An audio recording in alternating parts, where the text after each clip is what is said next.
Setelah 40 tahun menjalani hidup sebagai seorang istri, mengurus rumah, dan membesarkan anak-anak dari pernikahan suami saya sebelumnya, saya hanya menerima sebuah kunci tua dalam pembacaan surat wasiat itu. Rumah besar di Jakarta dan kantor hukum semuanya diberikan kepada 3 anaknya. Mereka bahkan tersenyum dingin dan berkata setidaknya saya masih punya tempat untuk pergi. Kunci itu membawa saya ke sebuah rumah kayu di tengah hutan yang tak pernah didengar siapapun dalam keluarga. Tetapi ketika saya membuka pintu tua itu, di dalamnya bukan sekadar rumah melainkan sebuah rahasia yang disembunyikan suami saya selama 40 tahun. Rahasia yang membuat seluruh keluarganya yang dulu menganggap saya orang luar terdiam kaget. Sore itu kantor hukum di lantai 6 sebuah gedung tua di pusat Jakarta begitu sunyi hingga suara detik jam di dinding terdengar jelas. Ruang rapat luas dengan meja kayu panjang di tengah, cahaya senja menembus jendela dan memantul lembut di permukaan meja, namun suasana terasa berat seolah badai sedang menunggu dalam diam. Saya, Ratna Puspita, 68 tahun, duduk di ujung meja mengenakan kebaya hitam sederhana. Rambut perak tersanggur rapi di belakang kepala, kedua tangan saya di atas lutut menggenggam erat hingga jari-jari bergetar halus. Sudah seminggu sejak suami saya Arman Prasetyo meninggal setelah 40 tahun bersama, dan hari ini adalah pembacaan wasiatnya. Di hadapan saya duduk 3 anaknya. Bagas Wicaksono, anak sulung sekitar 45 tahun dengan jas abu-abu dan tatapan dingin. Di sampingnya Sekar Ayuningtyas dengan rambut tertata rapi dan wajah cantik namun sorot matanya tajam. Dan yang terakhir Dimas Mahendra si bungsu yang bersandar santai sambil memainkan ponselnya seolah semua ini tidak penting. Mereka duduk berdekatan seperti dinding tak terlihat sementara saya sendirian di sisi lain meja. Pengacara Farid Santoso, sahabat lama suami saya, berdeham pelan lalu membuka tasnya dan mengeluarkan berkas tebal. Kita mulai, katanya dengan suara tenang. Wasiat ini dibuat oleh Arman Prasetyo 3 tahun lalu dan telah disahkan secara hukum. Tidak ada yang berbicara. Saya menunduk menatap meja, jantung saya berdetak pelan namun berat.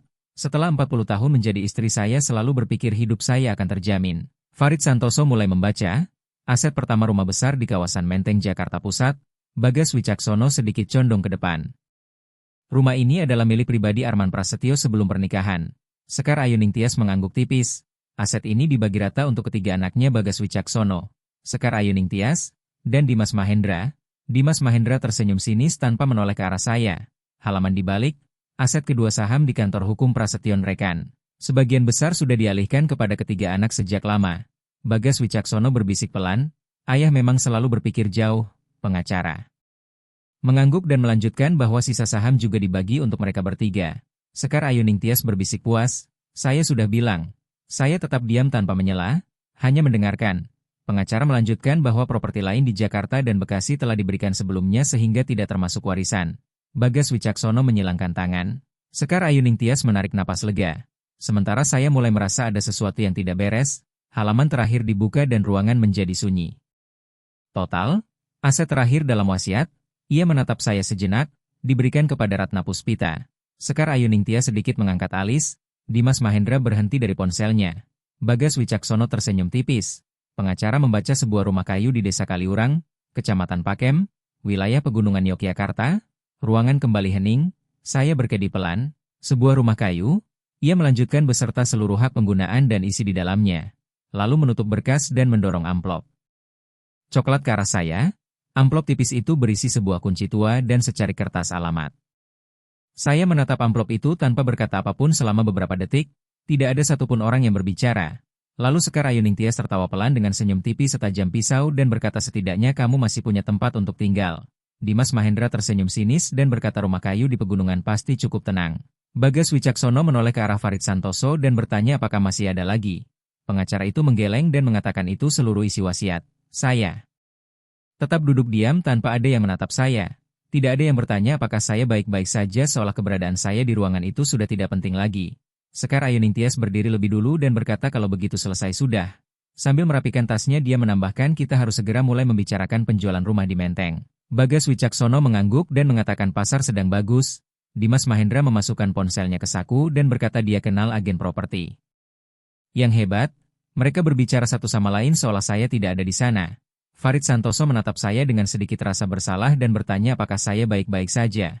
Saya mengangkat kepala dan tersenyum tipis saya baik-baik saja. Suara saya pelan namun tenang. Saya mengambil amplop itu dan kunci tua di dalamnya berbunyi pelan. Suara kecil itu terasa sangat asing di dalam hati saya. 40 tahun dan hanya sebuah rumah kayu di pegunungan. Hanya itu saja. Saya berdiri lalu Bagas Wicaksono seperti teringat sesuatu dan berkata, oh ya masih ada satu hal. Saya menoleh dan dia berkata dalam wasiat disebutkan kamu boleh tinggal di rumah itu selama 30 hari lagi. Sekar Ayuning Tias menambahkan setelah itu kami akan menjualnya. Dimas Mahendra tertawa dan berkata semoga kamu cepat pindah. Saya menatap mereka bertiga anak-anak suami saya yang dulu saya masakkan makanan. Saya bukakan pintu setiap malam.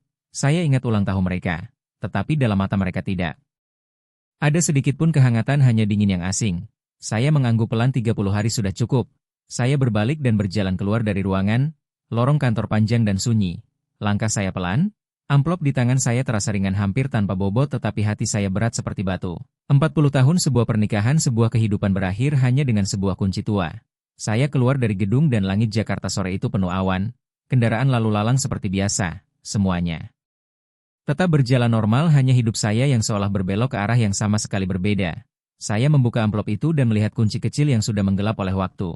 Selembar kertas berisi alamat singkat sebuah rumah di Desa Kaliurang, wilayah Yogyakarta tanpa penjelasan apapun, tidak ada satu kalimat tambahan. Saya menatapnya lama lalu menarik napas pelan, mungkin ini memang segalanya. Saya tidak tahu bahwa di suatu tempat jauh di tengah hutan ada sebuah rumah yang menunggu saya. Bersama sebuah rahasia yang disimpan selama 40 tahun. Sepeda motor saya melaju pelan di jalan kecil di depan rumah besar di Menteng. Sore Jakarta terasa panas dan pepohonan tua di depan gerbang bergoyang tertiup angin. Saya berhenti di depan gerbang, pintu besi yang familiar terbuka perlahan. Saya melangkah masuk ke halaman tempat saya hidup selama 40 tahun. Rumah itu masih sama, dinding kuning pucat, balkon luas, taman kecil tempat saya menanam bunga mawar, semuanya masih utuh tetapi terasa berbeda. Saya berdiri lama di halaman menatap jendela ruang kerja Arman Prasetyo di lantai 2. Selama bertahun-tahun lampu di sana selalu menyala setiap malam. Saya menarik napas pelan dan kenangan mulai bermunculan. Tahun 1984, saat itu saya baru berusia 28 tahun. Saya bekerja sebagai sekretaris di kantor hukum milik Arman Prasetyo. Saat itu dia sudah terkenal di kalangan pengacara Jakarta, pria tinggi yang berbicara tenang dan selalu berpakaian rapi dengan jas. Saya hanyalah gadis dari daerah kecil yang datang ke kota. Pekerjaan saya sederhana, mengatur berkas, mengetik dokumen, menyajikan teh untuk tamu. Tetapi saya selalu mengerjakannya dengan teliti. Suatu hari dia melihat saya sedang memperbaiki sebuah kontrak dan bertanya, kamu membaca sedetail itu? Saya sedikit gugup dan menjawab saya takut ada kesalahan. Dia tersenyum pelan dan berkata ketelitian itu baik. Sejak saat itu dia mulai memperhatikan saya lebih dari sebelumnya. 6 bulan kemudian suatu malam ketika semua orang sudah pulang, dia berkata, Ratna Puspita, apakah kamu tahu tempat makan yang enak? Saya terkejut karena dia lebih tua hampir 20 tahun dan juga atasan saya, tetapi tatapannya saat itu sangat tulus. Saya mengangguk dan malam itu kami makan di sebuah warung kecil di Jalan Cikini Raya. Di sana Arman Prasetyo bercerita tentang hidupnya, istrinya meninggal karena sakit dan dia membesarkan 3 anak sendirian. Saya mendengarkan dan dalam suaranya ada kelelahan seorang pria yang memikul terlalu banyak tanggung jawab. Setelah itu saya dan Arman Prasetyo mulai bertemu semakin sering hingga setahun kemudian ia melamar saya dan berkata bahwa ia tidak bisa menjanjikan kehidupan yang mudah tetapi ia berjanji akan selalu menghormati saya. Saya percaya dan menerima lamarannya. Pernikahan kami berlangsung sederhana tanpa banyak tamu. 3 anaknya hadir namun tidak satupun tersenyum. Dalam jamuan kecil setelah acara saya sedang menuangkan teh ketika Sekar Ayuning Tias yang saat itu baru 18 tahun berjalan mendekat. Ia menatap saya dari atas sampai bawah lalu berkata dengan nada datar bahwa saya hanyalah sekretaris ayahnya. Saya terdiam dan ia melanjutkan agar saya tidak pernah berpikir bisa menggantikan ibunya lalu pergi begitu saja.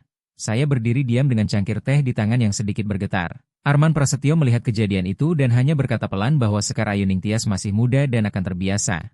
Tetapi waktu berlalu dan ia tidak pernah berubah. Kehidupan setelah menikah tidak pernah mudah. 3 anaknya hampir tidak berbicara dengan saya. Bagas Wicaksono selalu dingin. Sekar Ayuning Tias terang-terangan menunjukkan ketidaksukaan, sedangkan Dimas Mahendra sering keluar rumah bermain dengan teman-temannya. Namun saya tetap berusaha menjalankan peran saya. Saya memasak untuk mereka, mengingat ulang tahun mereka, menyiapkan hidangan saat lebaran. Suatu kali ketika Bagas Wicaksono pulang larut malam saya masih menyisakan makanan hangat di dapur, ia melihatnya dan berkata bahwa saya tidak perlu melakukan itu. Saya hanya tersenyum dan menjawab makanan hangat akan lebih enak. Ia tidak berkata apa-apa lagi dan juga tidak makan bersama saya. Bertahun-tahun kemudian hampir seluruh waktu saya habiskan untuk keluarga ini sementara Arman Prasetyo semakin sibuk. Tamu datang ke rumah hampir setiap hari mulai dari pengusaha hingga rekan hukum, dan saya selalu berada di belakang menyiapkan teh serta mengatur meja makan. Suatu kali seorang teman Arman Prasetyo bertanya kepada saya apa pekerjaan saya sebelum menikah dengannya. Saya tersenyum dan menjawab saya seorang sekretaris. Orang itu mengangguk lalu berkata berarti saya pandai mengurus rumah. Saya hanya tersenyum tanpa menjawab lebih jauh. Tidak ada yang pernah bertanya apakah saya menyukai kehidupan itu, tetapi saya juga tidak pernah mengeluh karena setiap malam ketika semuanya tenang Arman Prasetyo sering duduk bersama saya di ruang tamu. Ia minum teh melati sementara saya membaca buku. Terkadang ia berkata suatu hari nanti ketika ia pensiun kami harus pergi ke tempat yang tenang untuk tinggal. Saya bertanya di mana dan ia berpikir sejenak lalu berkata di tempat yang banyak pepohonan. Saya tersenyum dan bertanya apakah ia menyukai pohon. Ia mengangguk dan mengatakan tempat seperti itu pasti damai, namun ia tidak pernah mengatakan di mana tempat itu. Ada satu hal yang selalu membuat saya bertanya-tanya, yaitu kebiasaannya pergi ke wilayah Jawa. Bagian tengah setiap bulan selama beberapa hari. Awalnya saya mengira itu pekerjaan, tetapi seringkali ia pergi di akhir pekan. Suatu kali saya bertanya kemana ia pergi dan ia menjawab dengan cepat ke kota Yogyakarta untuk menyelesaikan urusan. Saya mengangguk tanpa bertanya lebih lanjut karena saya selalu mempercayainya. Suatu kali ketika ia pulang saya menemukan sebuah foto di dalam kopernya. Foto itu memperlihatkan hutan dengan cahaya matahari menembus pepohonan yang sangat indah. Saya memegang foto itu dan bertanya di mana tempat itu. Arman Prasetyo melihatnya sejenak lalu menjawab di wilayah Jawa bagian tengah. Saya tersenyum dan mengatakan tempat itu sangat indah. Ia mengangguk lalu berkata suatu hari nanti ia akan membawa saya ke sana, tetapi hari itu tidak pernah datang. 40 tahun berlalu dengan cepat. Bagas Wicaksono menikah dan memiliki keluarga sendiri. Sekar Ayuning Tias juga menikah. Dimas Mahendra membuka perusahaan sendiri. Sementara saya tetap tinggal di rumah itu memasak, merawat taman dan menunggu Arman Prasetyo setiap malam. Suatu kali seorang tetangga bertanya apakah saya tidak merasa sedih karena anak-anak itu tidak dekat dengan saya. Saya hanya tersenyum dan berkata mungkin suatu hari nanti akan berubah, tetapi di dalam hati saya tahu ada jarak yang tidak bisa dihapus. Seminggu yang lalu Arman Prasetyo meninggal dunia. Pagi itu saya membawa kopi ke kamarnya dan menemukan ia terbaring tenang seperti sedang tidur. Dokter mengatakan itu serangan jantung yang cepat dan tidak menyakitkan, tetapi bagi saya semuanya runtuh. 40 tahun dan satu-satunya orang di rumah ini yang pernah memperlakukan saya dengan lembut kini telah tiada. Saya berjalan ke ruang tamu dan rumah besar itu tiba-tiba terasa asing. Di atas meja masih ada cangkir teh dari pagi pembacaan wasiat. Sekar Ayuning Tias dan Bagas Wicaksono sudah pulang lebih dulu sambil berkata di depan pintu bahwa besok mereka akan memanggil agen properti dan harus segera menjual rumah. Saya naik ke lantai atas menuju kamar saya di ujung lorong. Saya membuka pintu dan semuanya masih sama, lemari kayu, meja kecil dan jendela yang menghadap taman. Saya meletakkan amplop di atas meja dan kunci tua itu jatuh mengeluarkan bunyi kecil yang bergema di dalam kamar yang sunyi. Saya mengambilnya dan menatap logam yang telah menggelap dimakan waktu. Sebuah kunci yang sangat tua. Saya menatap kunci tua itu lama sekali lalu berbisik pelan, Arman Prasetyo, mengapa harus tempat ini? Di luar jendela cahaya senja perlahan memudar dan di dalam hati saya muncul perasaan aneh yang sulit dijelaskan. Mungkin rumah di desa Kaliurang itu bukan sekadar rumah tua, mungkin itu adalah tempat di mana Arman Prasetyo menyimpan rahasia selama 40 tahun dan baru sekarang saya benar-benar mulai memasuki kisah sebenarnya dari hidup saya. Upacara duka untuk Arman Prasetyo diadakan di rumah besar di Menteng. Sejak pagi gerbang sudah terbuka lebar, karangan bunga putih berjejer di sepanjang jalan masuk menutupi dinding depan halaman. Para tamu datang silih berganti mobil memenuhi jalan kecil di depan rumah. Selama bertahun-tahun Arman Prasetyo dikenal sebagai pengacara ternama. Para pelayat datang dari berbagai kalangan, pengacara, pengusaha, mantan hakim, rekan kerja, bahkan klien lama, semua mengatakan hal yang sama bahwa Arman Prasetyo adalah orang hebat, sangat disiplin dan mereka belajar banyak darinya. Saya berdiri di sudut ruang tamu mengenakan kebaya hitam menunduk berterima kasih kepada setiap orang yang datang selama berjam-jam. Saya hanya mengucapkan terima kasih hingga suara saya menjadi serak. Namun yang membuat saya heran, hampir semua orang tampak tidak tahu siapa saya. Seorang pria parubaya berjabat tangan dengan Bagas Wicaksono lalu bertanya apakah saya menantunya. Bagas Wicaksono menggeleng dan menjawab tidak, ini istri kedua ayah saya. Pria itu mengangguk sopan lalu menyampaikan belasungkawa kepada saya dengan nada formal tanpa keakraban, seolah saya bukan orang yang telah tinggal di rumah ini selama 40 tahun. Saya hanya menunduk diam. Upacara penghormatan dimulai siang hari. Sebuah meja besar dengan foto Arman Prasetyo ditempatkan di tengah ruang tamu, wajahnya yang tegas terlihat jelas. Bagas Wicaksono berdiri mengenakan jas hitam lalu membacakan pidato dengan suara tegas mengatakan bahwa ayahnya adalah pria disiplin dan bertanggung jawab selama lebih dari 40 tahun membantu banyak orang. Semua orang mengangguk lalu ia melanjutkan bahwa bagi mereka ayahnya bukan hanya seorang ayah tetapi juga teladan. Sekar Ayuning Tias berdiri di samping dengan mata memerah namun tetap tenang, sementara Dimas Mahendra berdiri di belakang dengan tangan terlipat. Pidato itu berlangsung sekitar 5 menit, namun selama itu Bagas Wicaksono hanya berbicara tentang pekerjaan, reputasi dan pencapaian. Tanpa satu kata pun tentang saya yang telah hidup bersamanya selama 40 tahun. Saya berdiri di bawah diam ketika ia selesai. Orang-orang bertepuk tangan pelan dan beberapa mendekat untuk berdoa serta meletakkan bunga. Seorang pengacara tua mendekati saya dan bertanya pelan apakah saya keluarga Arman Prasetyo? Saya mengangguk dan menjawab saya istrinya. Pria itu terlihat sedikit terkejut lalu menyampaikan belasungkawa sebelum pergi. Saya menatap punggungnya dan merasakan kehampaan. Menyebar di dalam hati 40 tahun namun dalam kehidupan Arman Prasetyo seolah saya tidak pernah benar-benar ada di mata orang lain. Sore hari ketika tamu mulai berkurang rumah menjadi lebih tenang di ruang makan Bagas Wicaksono dan Sekar Ayuningtyas berbicara dengan beberapa teman saya lewat dan tanpa sengaja mendengar percakapan mereka seorang teman bertanya apakah rumah ini akan diwariskan sepenuhnya kepada Bagas Wicaksono. Sekar Ayuningtyas tersenyum dan berkata, "Ayah saya tidak pernah membiarkan harta jatuh ke tangan orang luar." Orang itu bertanya maksudnya apa dan ia menjawab santai maksud saya keluarga. Dimas Mahendra tertawa sementara Bagas Wicaksono tidak membantah. Saya berhenti sejenak lalu berjalan pergi dengan tenang. Malam hari ketika hampir semua tamu pulang rumah besar itu menjadi sunyi saya berjalan ke halaman belakang taman yang telah saya rawat selama bertahun-tahun dengan bunga mawar di sepanjang jalan pohon Kamboja di sudut. Taman dan bangku batu tempat Arman Prasetyo biasa duduk membaca koran. Saya duduk di sana menatap balkon lantai 2 tempat ruang kerjanya masih tertutup angin malam berhembus pelan saya berbisik sangat pelan Arman Prasetyo kamu sudah pergi semuanya terasa berbeda saya teringat banyak malam ketika kami duduk bersama di sini ia minum teh melati saya bercerita tentang hari saya percakapan sederhana momen tenang yang kini telah hilang. Dari dalam rumah terdengar suara percakapan Bagas Wicaksono dan Dimas Mahendra sedang berbicara di ruang tamu mereka mengira saya di luar sehingga tidak memperhatikan. Dimas Mahendra berkata dengan nada santai apakah menurutmu ayah meninggalkan sesuatu untuk dia? Bagas Wicaksono hanya mengangkat bahu dan menjawab sulit dikatakan. Sekar Ayuningtyas keluar dari dapur lalu berkata dengan tenang ayahku bukan orang bodoh dia tahu siapa yang benar-benar keluarga. Dimas Mahendra tertawa kecil dan berkata kamu benar. Sekar Ayuningtyas melanjutkan paling-paling dia hanya memberi sedikit uang untuknya. Bagas Wicaksono berpikir sejenak lalu. Berkata bagaimanapun juga dia sudah tinggal di sini lama. Sekar Ayuningtyas menatapnya tajam dan bertanya kamu tidak berniat membagi lebihkan. Bagas Wicaksono menggeleng dan berkata tidak. Dimas Mahendra tersenyum puas dan berkata itu bagus. Mereka bertiga terus berbicara seperti sedang membahas hal sepele sementara saya duduk di taman mendengar setiap kata dengan jelas namun saya tidak masuk tidak membantah tidak menolak hanya duduk diam. Beberapa saat kemudian saya berdiri langit. Malam di atas begitu gelap lampu di dalam rumah masih menyala tetapi tiba-tiba saya merasa rumah ini tidak lagi milik saya. Keesokan paginya saya bangun lebih awal seperti kebiasaan 40 tahun saya membuat kopi lalu tersadar tidak ada lagi orang yang harus saya bawakan ke kamar. Saya berdiri lama di dapur cangkir kopi perlahan menjadi dingin di tangan saya. Menjelang siang Bagas Wicaksono masuk ke dapur melihat saya lalu berkata seolah ragu Ratna Puspita. Saya menoleh dan menjawab ya. Dia berkata besok Farid Santoso akan membacakan wasiat. Saya mengangguk dan dia menambahkan kamu harus bersiap. Saya bertanya bersiap untuk apa tetapi dia tidak menjawab langsung hanya berkata ayahku selalu berpikir jauh lalu pergi.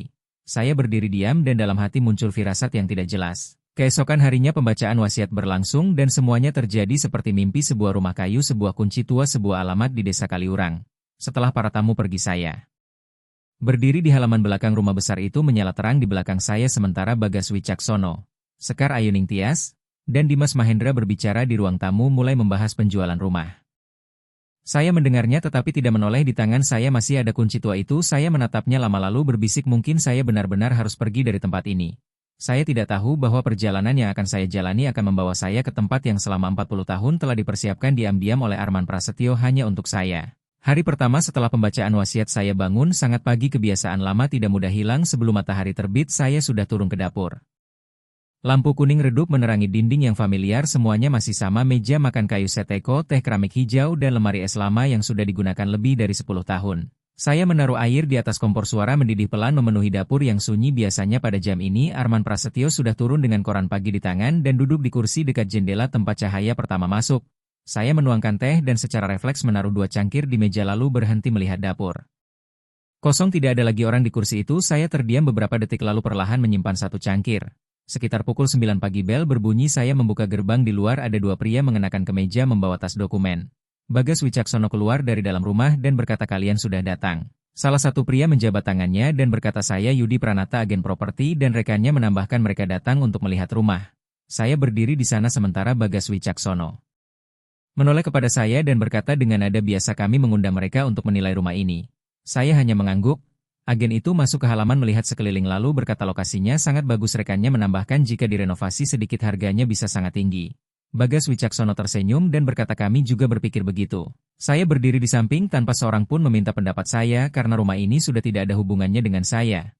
Mereka mulai melihat setiap ruang tamu, ruang makan tangga sambil mencatat. Mereka bertanya luas tanahnya berapa dan Bagas Wicaksono menjawab lebih dari 300 meter persegi. Lokasi pusat seperti ini sangat jarang.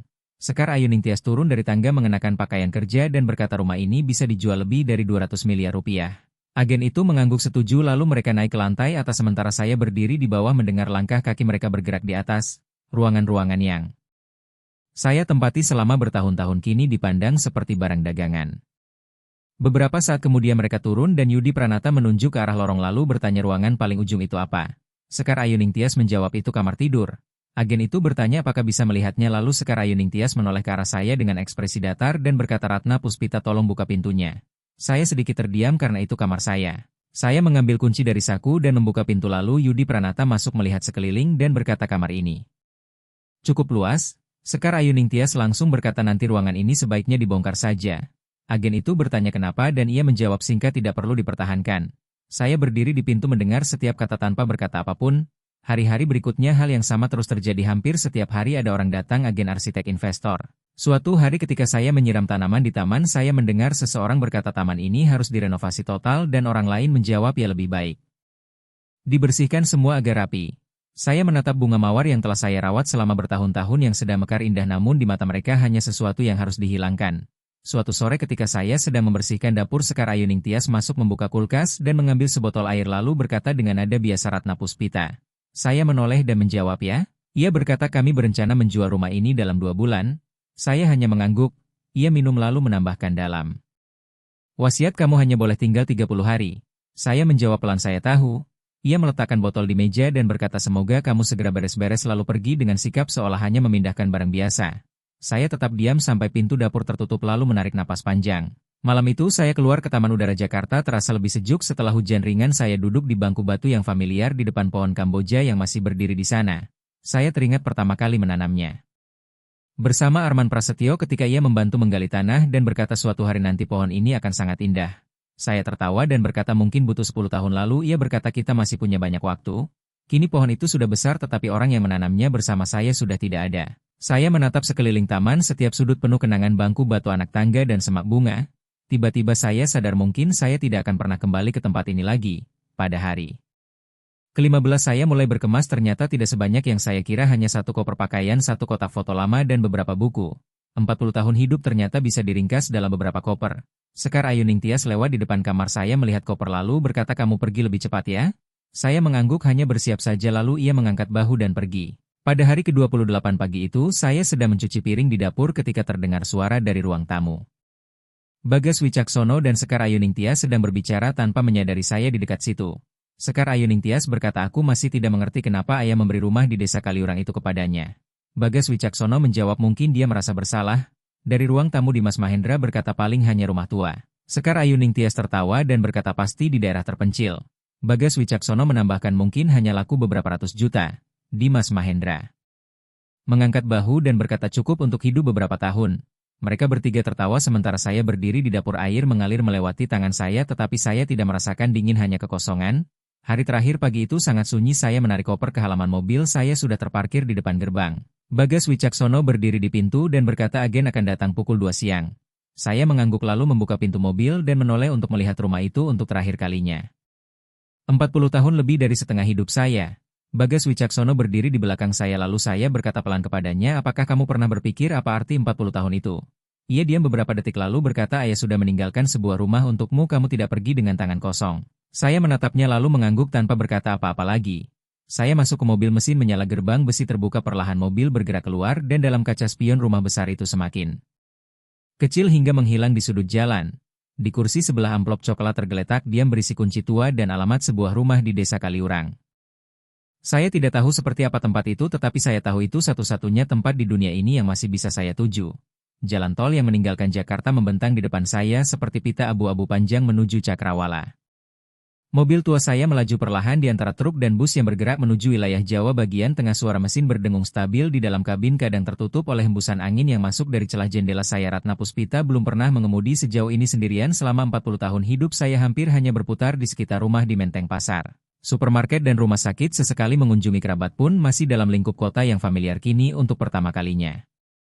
Dalam bertahun-tahun saya meninggalkan Jakarta tanpa tujuan kembali tanpa rencana jelas, hanya sebuah alamat yang tertulis di kertas kecil Desa Kaliurang Yogyakarta. Saya menatap kertas itu lama lalu meletakkannya kembali di dashboard di luar jendela. Hamparan sawah mulai menggantikan gedung-gedung tinggi kota perlahan menjauh di belakang saya seperti bagian masa lalu yang memudar. Kenangan lama mulai bermunculan di kepala saya. Bertahun-tahun lalu Arman Prasetyo sering pergi ke wilayah Jawa.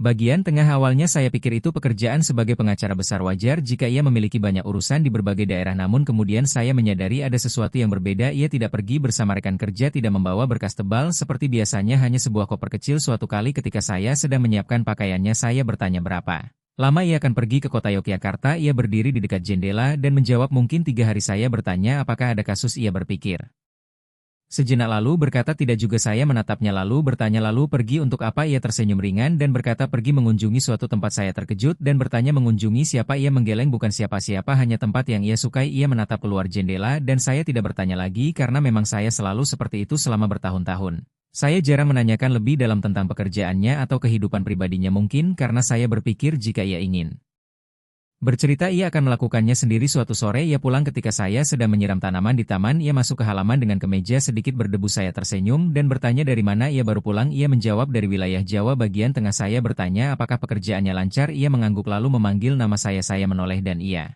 mengeluarkan sebuah foto kecil dari sakunya lalu berkata coba lihat ini. Saya mengambil foto itu. Terlihat sebuah hutan dengan pohon-pohon tinggi. Cahaya matahari menembus dedaunan dan sebuah jalan tanah kecil membelah di tengah suasana yang sangat tenang dan indah. Saya menatapnya lama lalu bertanya di mana tempat ini. Ia duduk di bangku taman dan menjawab di wilayah Jawa bagian tengah. Saya tersenyum dan berkata tempatnya sangat indah. Ia mengangguk lalu berkata sesuatu yang selalu saya ingat, suatu hari nanti ia akan membawa saya ke sana. Saya bertanya kapan. Ia menatap foto itu sejenak lalu berkata belum saatnya. Mobil saya terus melaju melewati sebuah rest area di pinggir jalan. Saya berhenti. Area parkir cukup ramai dipenuhi bus, truk, dan mobil perjalanan. Saya mematikan mesin lalu turun. Angin membawa aroma tanah dan panas. Saya masuk ke sebuah warung kecil sederhana dengan beberapa meja plastik dan sebuah etalase minuman. Saya memesan mie rebus. Pemilik warung menatap saya lalu bertanya saya hendak pergi kemana. Saya berpikir sejenak lalu menjawab ke Yogyakarta. Pria itu mengangguk dan berkata jauh juga. Saya tersenyum pelan dan mengiyakan. Ia bertanya lagi apakah saya mengunjungi keluarga. Saya terdiam beberapa detik lalu menjawab mungkin setelah makan. Saya kembali ke mobil. Jalan di depan masih panjang, berjam-jam perjalanan lagi. Saya membuka pintu mobil dan melihat kertas alamat itu masih berada di dashboard. Saya menatapnya dan dalam hati muncul perasaan aneh. Tempat itu sebenarnya apa? Sebuah rumah kayu tua seperti yang dikatakan Sekar Ayuning Tias, sebuah rumah kosong di pegunungan, atau hanya sebidang tanah? Saya tidak tahu, tetapi saya teringat tatapan mata Arman Prasetyo saat ia menunjukkan foto hutan itu. Tatapan yang berbeda, tidak seperti saat ia berbicara tentang pekerjaan atau menerima tamu. Itu adalah tatapan seseorang yang memikirkan tempat yang sangat pribadi, sangat tenang dan penuh makna. Mobil terus melaju. Jalan semakin sempit ketika saya memasuki jalur nasional yang lebih kecil. Pegunungan mulai terlihat di kejauhan. Udara menjadi lebih sejuk. Langit mulai redup menjelang sore sekitar pukul 4. Saya melihat papan penunjuk Yogyakarta. Saya mengurangi kecepatan. Perasaan aneh menyebar di dalam hati. Ini adalah tempat yang selama bertahun-tahun selalu dikunjungi Arman Prasetyo setiap bulan, namun saya tidak pernah mengetahuinya. Ketika matahari mulai turun, saya berbelok ke jalan kecil menuju daerah pegunungan. Jalan sempit diapit hutan dengan sangat sedikit kendaraan, hanya suara serangga dan angin yang terdengar. Sekitar 20 menit kemudian saya melihat sebuah papan kayu tua bertuliskan Desa Kaliurang. Saya menghentikan mobil dan jantung saya berdegup lebih cepat. Inilah tempat yang tertulis di kertas itu. Saya mengemudi perlahan memasuki desa kecil yang terletak di antara perbukitan rendah dengan rumah-rumah beratap genteng yang tersebar dan sebuah warung kelontong kecil di ujung jalan utama. Beberapa warga duduk di teras rumah ketika mobil saya lewat. Mereka menatap bukan dengan rasa ingin tahu seperti melihat orang asing, melainkan seperti sedang menunggu. Saya memperlambat kendaraan lalu berhenti di depan warung. Seorang perempuan tua duduk di depan etalase. Saya turun dan menyapa lalu perempuan itu mengangkat kepala menatap saya beberapa detik sebelum matanya tiba-tiba berbinar dan bertanya apakah saya Ratna Puspita. Saya terkejut dan bertanya bagaimana ia bisa mengenal saya. Ia tersenyum dan berkata Arman Prasetyo pernah bercerita kepada mereka. Saya tercengang mendengar namanya dan ia mengangguk mengatakan bahwa Arman Prasetyo sering datang ke sini. Saya berdiri terpaku ketika ia menunjuk jalan kecil menuju hutan di belakang desa dan berkata bahwa ia sering berada di sana, lalu melanjutkan bahwa jika suatu hari saya datang mereka harus membantu saya. Jantung saya berdegup lebih kuat karena ternyata Arman Prasetyo telah berbicara tentang saya di tempat ini, seolah ia sudah tahu suatu hari saya akan datang. Namun mengapa ia tidak pernah mengatakan hal itu kepada saya? Perempuan itu menunjuk lebih jelas ke arah jalan tanah dan berkata rumahnya ada di ujung jalan itu. Saya mengikuti arah pandang ke jalan kecil yang masuk ke hutan di bawah cahaya senja yang mulai redup. Suasananya tenang persis seperti dalam foto yang pernah ia tunjukkan kepada saya. Saya berdiri, dia merasakan kunci tua di saku menyentuh tangan saya dan untuk pertama Kalinya sejak meninggalkan Jakarta saya merasa perjalanan ini bukanlah akhir melainkan awal dari sebuah rahasia yang disimpan. Selama 40 tahun saya berdiri cukup lama di depan warung sementara kata-kata perempuan itu terus terngiang di kepala bahwa jika saya datang mereka harus membantu saya selama 40 tahun hidup bersama seorang pria. Saya selalu berpikir saya mengenalnya, namun kini saya mulai sadar ada bagian hidupnya yang tidak pernah saya ketahui. Perempuan itu berdiri dari kursinya. Ia tampak berusia lebih dari 70 tahun dengan rambut putih dan mata yang hangat, lalu bertanya apakah ini pertama kalinya.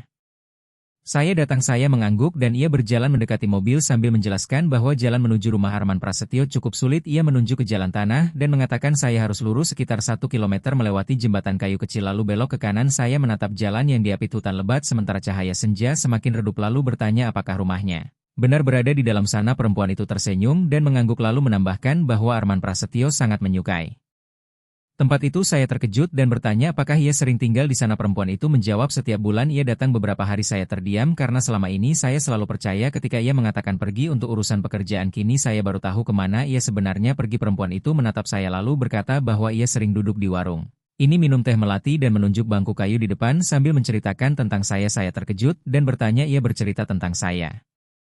Perempuan itu tersenyum lembut dan berkata, ya, ia mengatakan saya suka berkebun, membaca buku, dan memasak dengan sangat baik. Tenggorokan saya terasa tercekat karena selama upacara duka dan pembacaan wasiat tidak ada satupun orang yang menyebut saya. Namun di desa asing ini orang-orang justru mengenal saya. Beberapa warga mulai memperhatikan saya. Seorang lelaki tua yang sedang memperbaiki sepeda di pinggir jalan mendekat dan bertanya apakah saya Ratna Puspita. Perempuan pemilik warung mengangguk.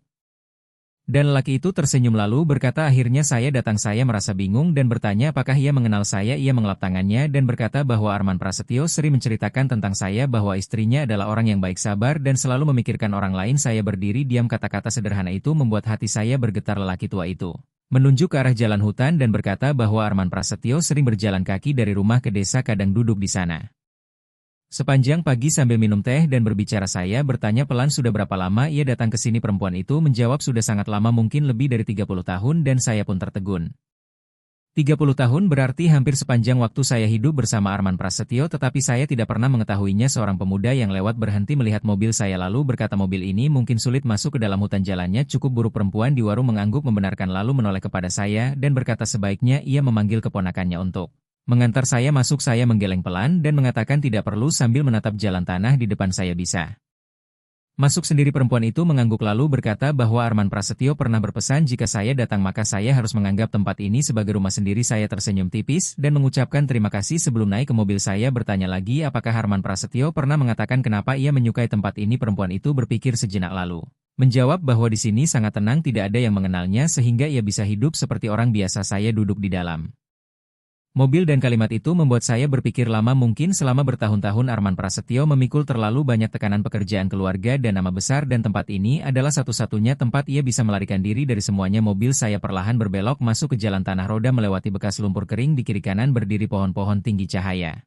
sore menembus dedaunan membentuk garis panjang di jalan. Tidak ada suara kendaraan, tidak ada suara manusia, hanya angin dan suara serangga. Saya mengemudi perlahan, jantung saya berdegup lebih cepat. Setiap meter yang membawa saya lebih dalam ke hutan membuat rasa misteri semakin kuat. Beberapa menit kemudian saya melihat jembatan kayu kecil seperti yang diceritakan perempuan tadi. Jembatan itu tua tetapi kokoh, di bawahnya mengalir sungai kecil dengan air yang sangat jernih. Saya berhenti sejenak mendengarkan suara air lalu melanjutkan perjalanan. Setelah melewati jembatan saya berbelok ke kanan, pepohonan mulai menipis.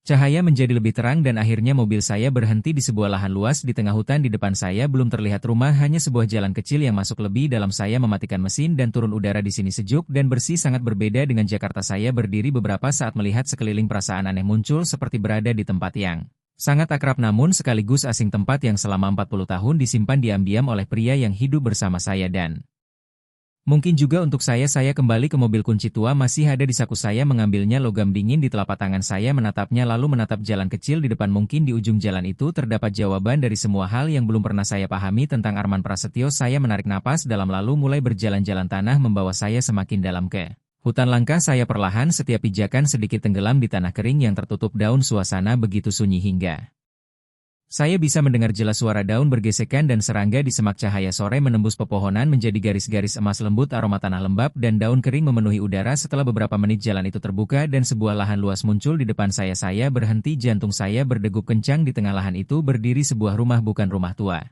yang terbengkalai seperti yang saya bayangkan, melainkan rumah kayu besar dengan atap gelap, dinding kayu yang sudah menua namun tetap kokoh. Di depan terdapat beranda luas dengan beberapa anak tangga batu, di kedua sisi tumbuh pohon-pohon yang tertata rapi, bahkan ada taman kecil di depannya. Saya berdiri terpaku, tempat ini benar-benar berbeda dari bayangan saya, tidak rusak, tidak terbengkalai, semuanya terlihat seperti masih dirawat. Angin lembut berhembus, dedaunan bergoyang, cahaya sore berkilau di atas atap. Saya melangkah mendekat rumah itu, semakin jelas pintu kayu besar dengan gagang kuningan tua namun masih berkilau.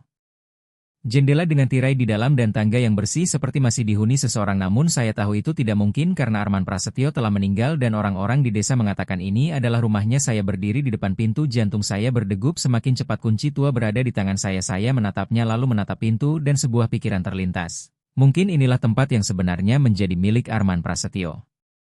Saya memasukkan kunci ke dalam lubang kunci, terdengar bunyi klik, pelan pintu terbuka, saya mendorongnya perlahan.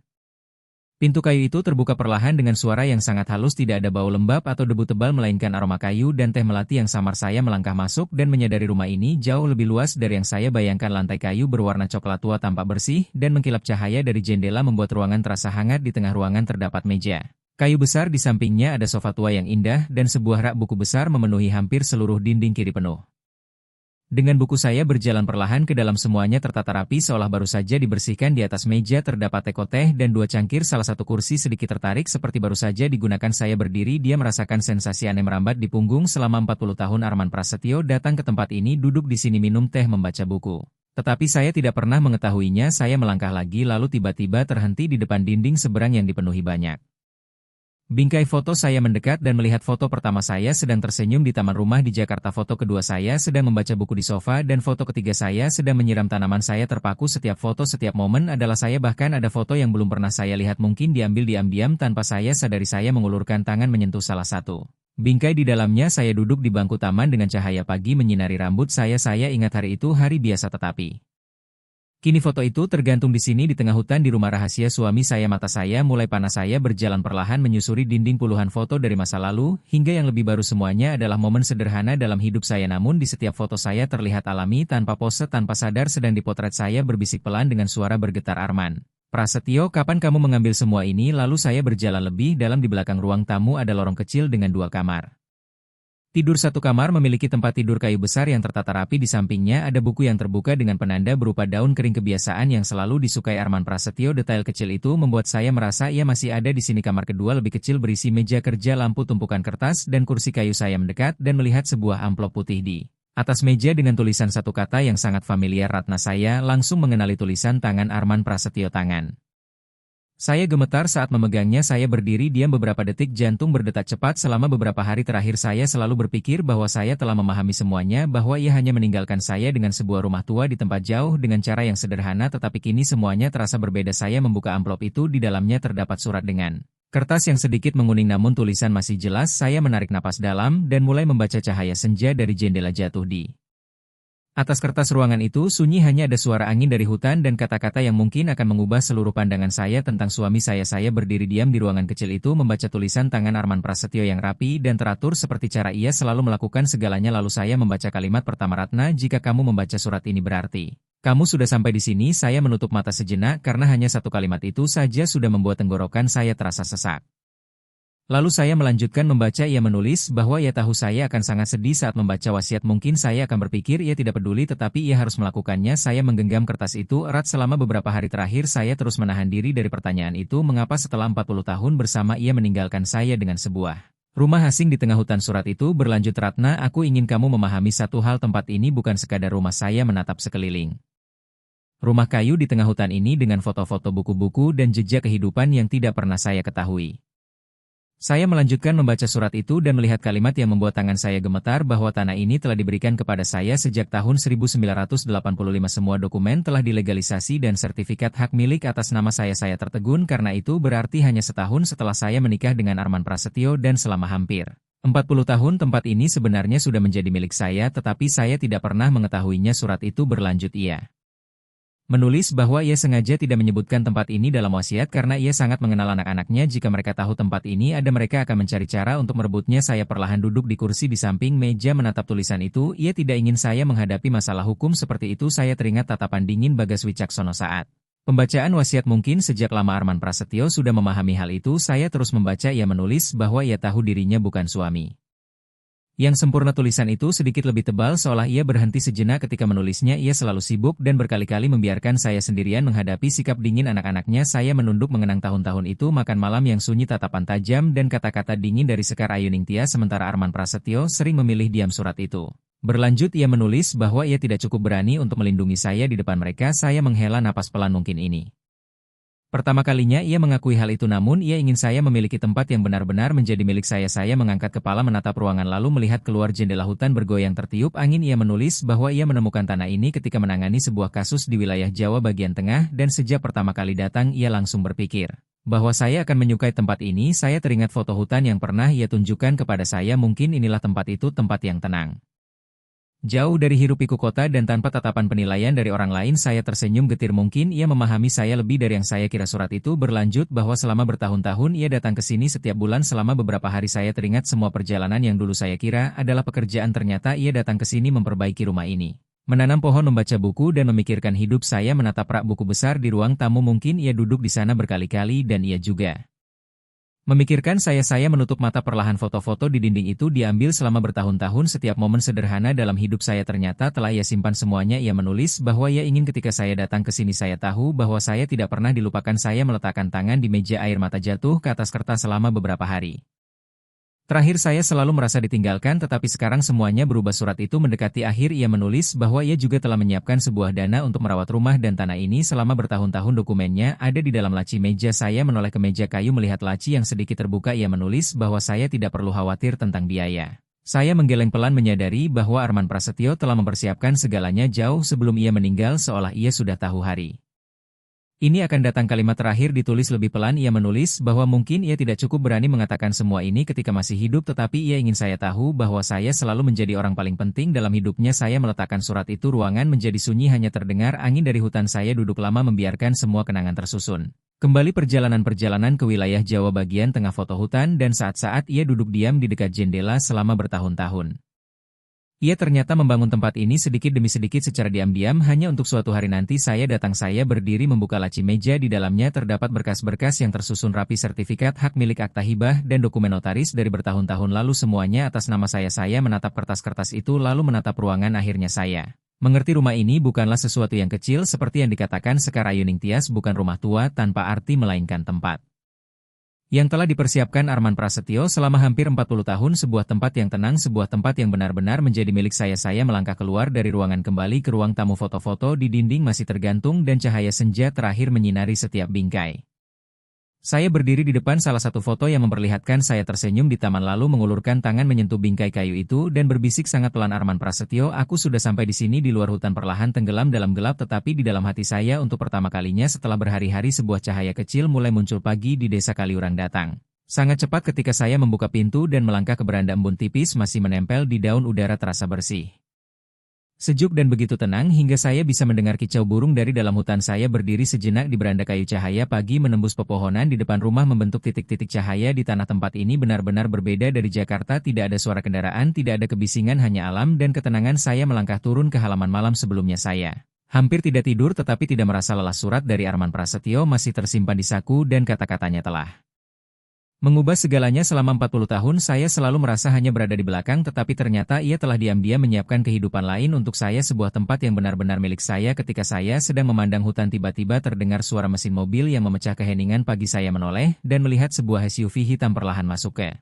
jalan tanah. Saya langsung mengenalinya, mobil milik Bagas Wicaksono. Saya berdiri, dia mobil berhenti beberapa meter dari rumah. Pintu terbuka. Bagas Wicaksono turun lebih dulu mengenakan kemeja putih dengan wajah serius. Lalu Sekar Ayuningtyas turun dari kursi depan memakai kacamata hitam. Matanya menyapu seluruh area dan terakhir Dimas Mahendra turun sambil memandang rumah kayu itu dengan heran. Ia berkata pelan, "Rumah ini sama sekali tidak terlihat seperti rumah tua." Bagas Wicaksono menatap saya dan berkata, "Jadi kamu benar-benar datang ke sini?" Suaranya tidak sedingin sebelumnya tetapi juga tidak hangat. Saya berdiri di beranda dan menjawab, "Iya." Sekar Ayuningtyas melepas kacamata hitamnya memandang sekeliling lalu berkata, "Ayah tidak pernah mengatakan apapun tentang tempat ini." Saya tidak menjawab. Bagas Wicaksono melangkah mendekat dan bertanya, "Sudah berapa hari kamu di sini?" Saya menjawab, 3 hari. Ia mengangguk lalu menoleh ke Sekar Ayuningtyas dan berkata, "Aku sudah bilang ayah pasti meninggalkan sesuatu." Sekar Ayuningtyas tidak menjawab, matanya mengamati rumah dengan sangat teliti.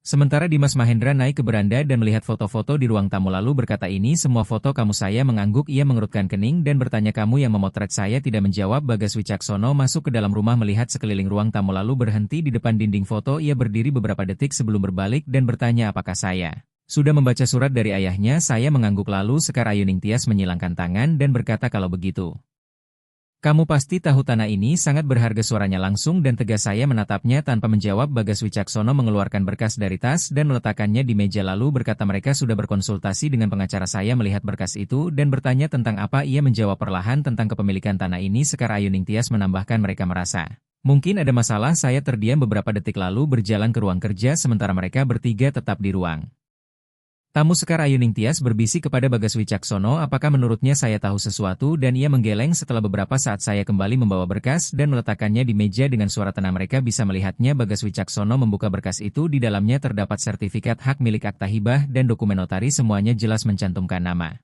saya, Ratna Puspita. Ia membalik halaman demi halaman, wajahnya semakin tegang. Sekar Ayuningtyas berdiri di samping membaca tanggal pengesahan dengan suara pelan sementara Dimas Mahendra bersiul pelan dan berkata, "Ayah sudah menyiapkan ini sejak lama." Bagas Wicaksono menutup berkas itu lalu menatap saya dan bertanya, "Apakah saya sudah tahu sebelumnya?" Saya menggeleng dan menjawab, "Tidak." Sekar Ayuningtyas mengerutkan kening dan bertanya, "Lalu mengapa ayah melakukan ini?" Saya menatap foto-foto di dinding dan berkata, "Mungkin ia ingin saya memiliki tempat sendiri." Dimas Mahendra duduk di kursi sementara Sekar Ayuningtyas bertanya kepada Bagas Wicaksono, "Apa yang dikatakan pengacara mereka?" Ia menghela napas dan menjawab, "Dokumennya sah." Lalu menambahkan, "Jika mereka menggugat kemungkinan menang." Hampir tidak ada. Ruang tamu menjadi sunyi beberapa detik, hanya terdengar angin dari hutan melalui jendela. Sekar Ayuningtyas menatap saya dan kali ini tatapannya tidak lagi setajam sebelumnya.